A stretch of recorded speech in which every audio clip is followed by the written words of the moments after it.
नंबरला गाडीवरती फिरतात ते, म्हणजे ते कधी पण मुली बाहेर निघल्या की डायरेक्ट नंबर आयडी मागतात इन्स्टाचा. म्हणजे डायरेक्ट आयडी थांबून, गाडी थांबून. महाराज खुद्द आपण आलात? यावं लागलं, न राहून यावं लागलं. हल्ली एक वाक्य सतत आमच्या कानावर येतं, महाराज तुम्ही पुन्हा जन्माला या, महाराज तुम्ही पुन्हा जन्माला या. कशासाठी जन्माला यायचं महाराजांनी? त्यांनी निर्माण केलेल्या स्वराज्याची ही अशी दुर्दशा झालेली बघायला.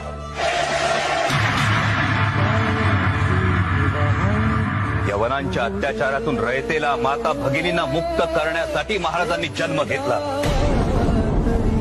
त्यांनी स्वराज्य उभं केलं, एवढंच नव्हे त्याचं सुराज्य करून दाखवलं. माता भगिनींचा सन्मान केला जातो, त्यांना सुरक्षित वाटतं ते सुराज्य. तुम्ही तरुण स्त्रियांचा हा